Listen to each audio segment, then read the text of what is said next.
Hey guys, welcome back to study medium channel. तो आज math का एक नया चैप्टर स्टार्ट करने वाला हूँ जिसका नाम है परसेंटेज। तो आप कोई भी एग्जाम दे रहे हो, परसेंटेज से आपका एक भी क्वेश्चंस अब नहीं छूटने वाला है। अगर इस पूरे परसेंटेज का चैप्टर को अगर आप देख लेते हो, और परसेंटेज को मैं ऐसे बताऊंगा कि आप कभी भूलोगे भी नहीं। और पता है, हर एक क्वेश्चंस ना आप देखते के साथ बनाओगे चुटकियों में, सिर्फ 5-10 सेकंड में आप कोई भी क्वेश्चन सॉल्व कर लोगे।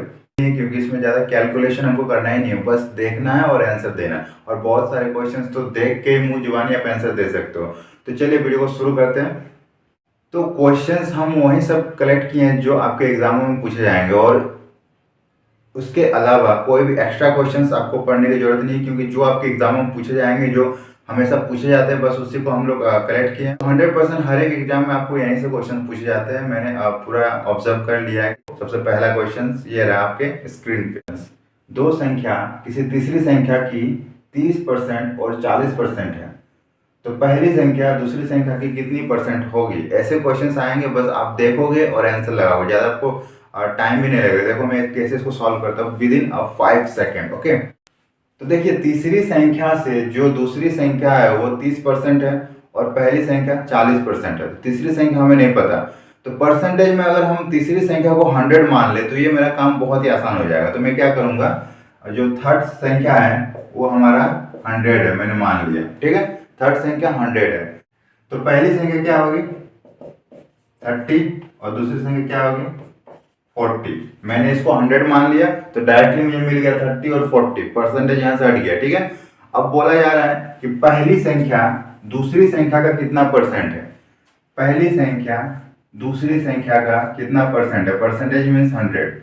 आप ये देख सकते हो। ओके, कैंसिल आउट कर दो, तो आपका आंसर आ गया 75%। कितना टाइम लगा? चलिए दूसरा क्वेश्चन देखते हैं। अब देखिए, दूसरा क्वेश्चन क्या बोल रहा है, दो संख्याएं किसी तीसरी संख्या की 30% और 40% अधिक है। यहाँ पे बोला गया, और इससे पहले बोला गया था 30% और 40% है, बट अभी बोला जा रहा 30% और 40% अधिक है। तो पहली संख्या दूसरी संख्या कितनी होगी? तो देखो, इस केस में भी हम वही करेंगे। थर्ड संख्या को हम लोग क्या करेंगे, 100 मान लेंगे। मैंने 100 मान लिया, तो पहली संख्या क्या हो जाएगी 30% अधिक है। मतलब अगर वो 100 है तो इससे 30% अधिक है, मतलब 130 हो जाएगी। ठीक है, 130 हो जाएगी। और दूसरी संख्या क्या हो जाएगी 40% अधिक है, मतलब 140 हो जाएगा। ठीक है, अधिक है मतलब मैंने 100 में उसको ऐड कर दिया। अब क्या बोला गया, पहली संख्या दूसरी संख्या से कितना अधिक है। ठीक है, कितना अधिक, आप ये देख सकते हो कितना अधिक है, 10 अधिक है। 10 अधिक है किस पे? पहली संख्या कितना है 130 पे, और परसेंटेज लिए हम 100 से मल्टीप्लाई कर देते। ठीक है, इसको आप सॉल्व करोगे तो आपको मिल जाएगा 100/13%। इसको जब आप सॉल्व करोगे तो आपको मिलेगा, तो आपके सामने ये रहा आंसर। ठीक है, चलिए अब नेक्स्ट क्वेश्चन देख लेते हैं। तो नेक्स्ट क्वेश्चन है, अशोक का वेतन पहले वर्ष 50% कम कर दिया गया और उसके बाद 50% बढ़ा दिया गया, तो टोटल उसके आय में क्या परिवर्तन हुई? ठीक है, तो इसको हम बस एक ही लाइन में बनाएंगे। देखो कैसे, जितना परसेंट बढ़ती है और घटती है ना, उसको बस एक लाइन में करना है। कैसे? तो देखो, जितने परसेंट बढ़ती है और घटती है उसको बस एक लाइन में हम लोग कैसे करते हैं। मान लो पहले केस में A% बढ़ी, ठीक है, दूसरे केस में B% बढ़ी, A प्लस B, उसके बाद इन दोनों का मल्टीप्लाई कर देना है, AB/100, आपका आंसर आ जाएगा। ठीक है, इस पे बैठा देना है, आपका आंसर आ जाएगा। देख लो, पहले वर्ष 50% घटी, मतलब -50।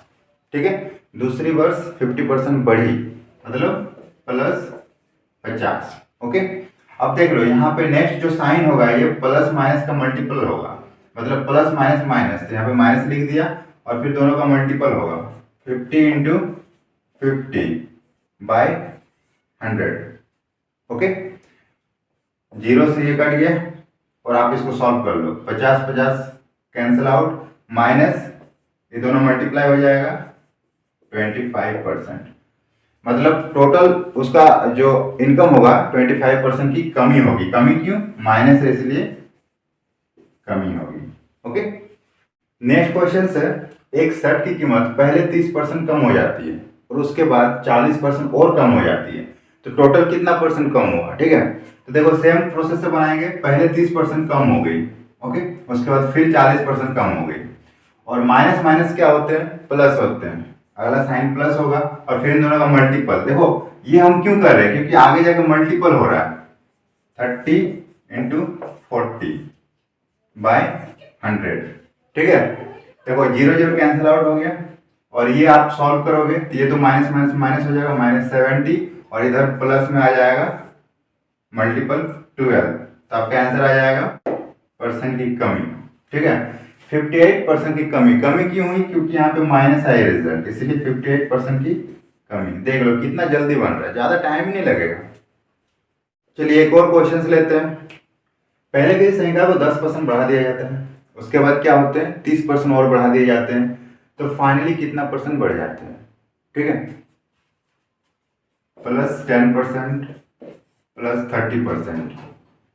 अब दोनों का मल्टीपल होगा, plus plus plus 30 into 10 by 100, 0 0 cancel out, आप ये देख सकते हो 30 और 10 40 प्लस है प्लस और मल्टीपल होगा 3, आंसर इज 43%, ठीक है। और यहाँ पे देखो प्लस है मतलब वृद्धि, 43% वृद्धि।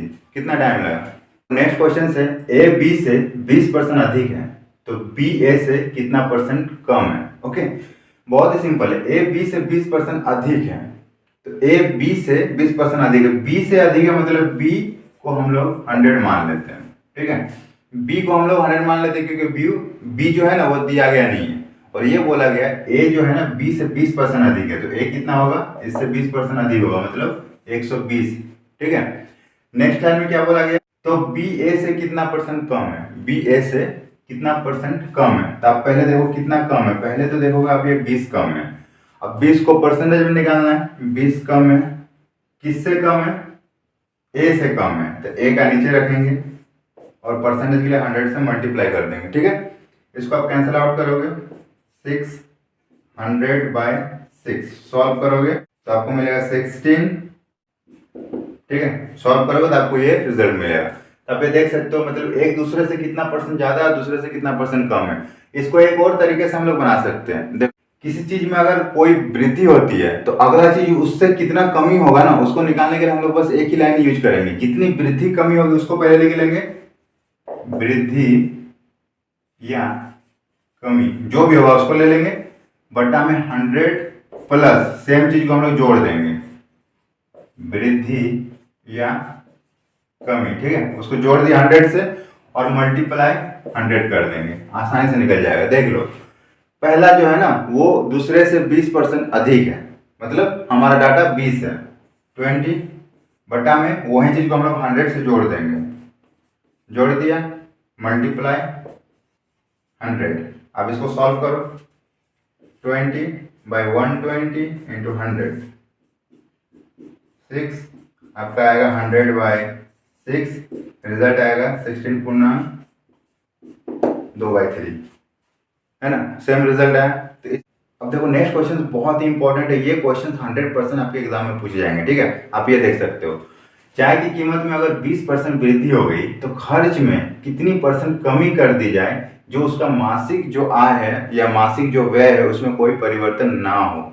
ये वेरी इंपॉर्टेंट है। तो इसको हम लोग दो तरीके से बना सकते हैं। पहला तरीका क्या होगा, जो हम ए और बी से बनाते थे, मान लीजिए मासिक चाय की कीमत में 20% वृद्धि हो गई तो हमने +20% लिख दिया, ठीक है।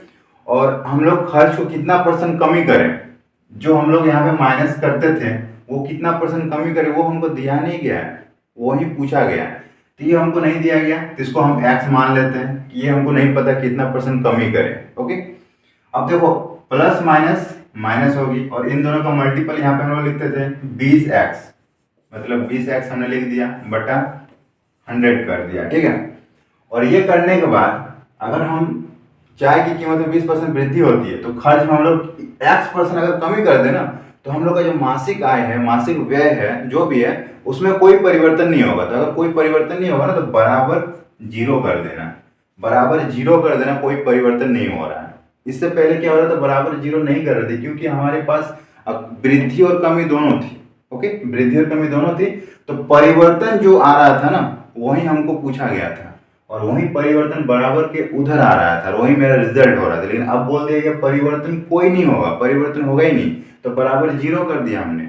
और ये हमको नहीं पता कि कमी कितना करे, तो बस इसको फाइंड आउट करना। देखो कितना जल्दी होगा। तो आप एक काम करो ना, एक्स को एक साइड में रख लो और डाटा को अलग साइड कर दो। एक्स इधर ले जाएंगे -20। देखो सब में माइनस है, माइनस को कैंसिल आउट कर दो और इसको ऐड कर दो।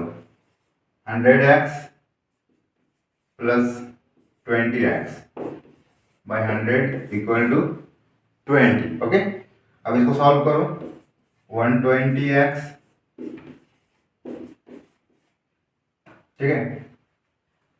अब देखो 20 ये कैंसिल आउट हो जाएगा, तो x का वैल्यू क्या हो जाएगा 100/6। इसका वैल्यू होता है 16.2/3%। ठीक है, अब ये देख सकते हो। और इसको ना एक और तरीके से हम बना सकते हैं। देखो कैसे, और ये तरीका आपको लंबा लग रहा है ना, तो एक और तरीके से बना जो अभी मैंने बताया। किसी चीज में अगर कुछ परसेंटेज वृद्धि होती है तो अगला जो कितना कमी होगा वो हम लोग निकालने के लिए क्या करते थे, जो वृद्धि कमी होती थी उसको पहले लिख लेते थे। मतलब चाहे की मात्रा में 20% वृद्धि हुई, ठीक है, तो फिर उसको क्या करते थे, बटा 100 में उसको हम लोग जोड़ देते थे, जो वृद्धि या कमी हुई जोड़ दिया, और मल्टीपल में 100 कर दिया। मतलब ये परसेंटेज के लिए 100 से हम लोग मल्टीप्लाई करते हैं, ठीक है, परसेंटेज के लिए।